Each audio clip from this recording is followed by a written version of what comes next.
മുഖ്യമന്ത്രിയുടെ മകൾ വീണ ഉൾപ്പെട്ട മാസപ്പടി വിവാദത്തിൽ കേന്ദ്ര ഏജൻസിയുടെ അന്വേഷണം തുടങ്ങി. കൊച്ചിയിലെ CMRL കമ്പനിയിൽ SFIO പരിശോധന ആരംഭിച്ചു. ആലുവ കോർപ്പറേറ്റ് ഓഫീസിൽ ഡെപ്യൂട്ടി ഡയറക്ടർ അരുൺ പ്രസാദിന്റെ നേതൃത്വത്തിലാണ് പരിശോധന നടത്തുന്നത്. വിശദാംശങ്ങളുമായി ശ്രീകാന്ത് കൊച്ചിയിൽ നിന്ന് ചേരുന്നു.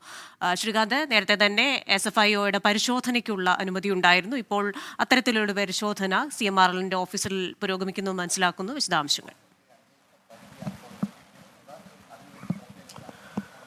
കൃഷ്ണ, എനിക്ക് പിന്നിൽ ഈ കാണുന്ന CMRLന്റെ ആലുവയിലെ ഓഫീസിലാണ് ഇപ്പോൾ SFIOയുടെ റെയ്ഡ് നടക്കുന്നത്. രാവിലെ 9 മണി മുതൽ ഇവിടെ റെയ്ഡ് ആരംഭിച്ചു എന്നുള്ളതാണ് മനസ്സിലാക്കാൻ സാധിക്കുന്ന കാര്യം. SFIOയുടെ ഡെപ്യൂട്ടി ഡയറക്ടർ കൂടിയായ അരുൺ പ്രസാദിന്റെ നേതൃത്വത്തിലാണ് ഇവിടെ റെയ്ഡ് പുരോഗമിക്കുന്നത് എന്ന വിശദാംശം ഇപ്പോൾ പുറത്തു വരുന്നുണ്ട്. നേരത്തെ തന്നെ ഈ വിഷയവുമായി ബന്ധപ്പെട്ട് ഹൈക്കോടതിയിൽ SFIOയുടെ അന്വേഷണം വേണം എന്നാവശ്യപ്പെട്ട ഒരു ഹർജി ഹൈക്കോടതിയുടെ പരിഗണനയിൽ വന്നിരുന്നു. പക്ഷേ ആ ഘട്ടത്തിൽ കേന്ദ്ര സർക്കാർ കോർപ്പറേറ്റ് കാര്യ മന്ത്രാലയത്തിന്റെ അന്വേഷണത്തിനാണ് തീരുമാനിച്ചിട്ടുള്ളത് എന്ന മറുപടി നൽകിയിരുന്നു. മറ്റ് വിവരങ്ങളൊന്നും തന്നെ നൽകാൻ കേന്ദ്ര സർക്കാരിന്റെ ഭാഗത്തുനിന്നും ഉണ്ടായിരുന്നില്ല. പക്ഷേ അതിനുശേഷം പൊടുന്നനെ SFIOയുടെ അന്വേഷണം ഉണ്ടാവുകയാണ് ഉണ്ടായത്. സീരിയസ് ഫ്രോഡ് ഇൻവെസ്റ്റിഗേഷൻ ഓർഗനൈസേഷൻ അവരുടെ നേതൃത്വത്തിലാണ് ഇപ്പോൾ മാസപ്പടി വിവാദത്തിൽ ഈ അന്വേഷണം നടക്കുന്നത്. വലിയ അധികാര പരിധികൾ അധികാരമുള്ള ഏജൻസി കൂടിയാണ് ഈ സീരിയസ് ഫ്രോഡ് ഇൻവെസ്റ്റിഗേഷൻ ഏജൻസി. അവർ ഏതെങ്കിലും തരത്തിലുള്ള ക്രമക്കേട് തട്ടിപ്പ് ഈ കേസുമായി ബന്ധപ്പെട്ട് കണ്ടെത്തിക്കഴിഞ്ഞാൽ അവർക്ക് ഈ വിഷയം EDയുടെയും CBIയുടെയും അടക്കം ശ്രദ്ധയിലേക്ക് കൊണ്ടുവരുന്നതിനും അന്വേഷണത്തിന് വിധേയമാക്കുന്നതിനും സാധിക്കുകയും ചെയ്യും. അതാണ് അവരുടെ ഏറ്റവും പ്രധാനപ്പെട്ട ഒരു കാര്യം. EDക്കും CBIക്കും ഈ കേസ് കൈമാറാം എന്നുള്ളതാണ് അവർക്ക് ചെയ്യാൻ കഴിയുന്ന പ്രധാനപ്പെട്ട ഒരു കാര്യം. 2, ഈ കേസുമായി ബന്ധപ്പെട്ട് ആരെ വേണമെങ്കിലും അറസ്റ്റ് ചെയ്യാനുള്ള അധികാരം അത് SFIOയ്ക്ക് ഉണ്ട്. ഈ PMLAക്ക് സമാനമായി എൻഫോഴ്സ്മെന്റ് ഡയറക്ടറേറ്റിനുള്ള അതേ അധികാര പരിധി SFIOയ്ക്കുണ്ട്. അതായത് ഇവർ അറസ്റ്റ് ചെയ്യുന്ന പക്ഷം ഈ SFIOയുടെ അഭിഭാഷകന്റെ ഭാഗം വിശദമായി കേട്ട ശേഷം മാത്രമേ ജാമ്യം നൽകാൻ സാധിക്കുകയുള്ളൂ. അല്ലാത്ത പക്ഷം ഈ കേസുമായി ബന്ധപ്പെട്ട ആരോപണ വിധേയൻ നിരപരാധിയാണെന്ന് കോടതിക്ക് ബോധ്യപ്പെടുകയും വേണം.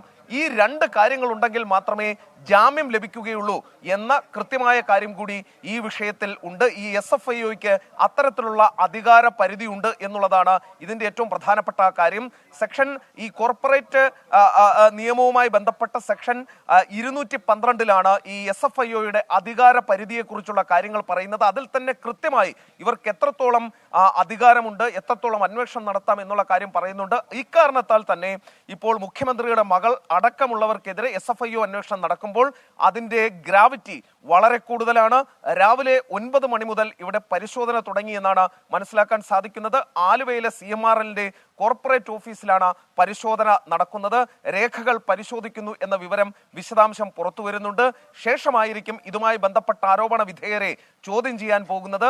എന്തായാലും ഇന്ന് ബജറ്റ് ദിവസം, ഏറെ പ്രധാനപ്പെട്ട ഒരു ദിവസം ഈ പരിശോധന നടത്തുന്നു.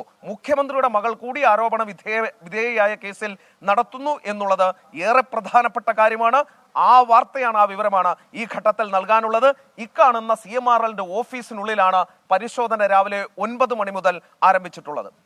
ശ്രീകാന്ത് സൂചിപ്പിച്ചതുപോലെ തന്നെ ഏറെ ഉയർന്ന ജൂറിസ്ഡിക്ഷൻ, അധികാര പരിധിയുള്ള ഒരു ഏജൻസി സീരിയസ് ഫ്രോഡ് ഇൻവെസ്റ്റിഗേഷൻ ഓഫീസിന്റെ പരിശോധനയാണിപ്പോൾ ആലുവ കോർപ്പറേറ്റ് ഓഫീസിൽ നടക്കുന്നത്. അതിൽ ഏതെങ്കിലുമൊക്കെ തരത്തിലുള്ള പ്രശ്നങ്ങൾ, ക്രമക്കേടുകൾ കണ്ടെത്തി കഴിഞ്ഞു കഴിഞ്ഞാൽ വലിയ രീതിയിലുള്ള പ്രത്യാഘാതങ്ങൾ അതുമായി ബന്ധപ്പെട്ടവർക്കുണ്ടാകാം എന്നതാണ് ഇതിന് ഏറ്റവും വലിയ പ്രാധാന്യം. ഇപ്പോൾ ഏത് രീതിയിലാണ് പരിശോധന? അതായത് ഏതൊക്കെ ഡോക്യുമെന്റുകളാണ് പരിശോധിക്കുന്നത്, അല്ലെങ്കിൽ ഈ മാസപ്പടിയുമായി ബന്ധപ്പെട്ട ഏത് തരത്തിലൊരു പരിശോധനയാണ് നടക്കുന്നതെന്നതിനെ കുറിച്ച് വിശദാംശങ്ങൾ ലഭ്യമാണോ?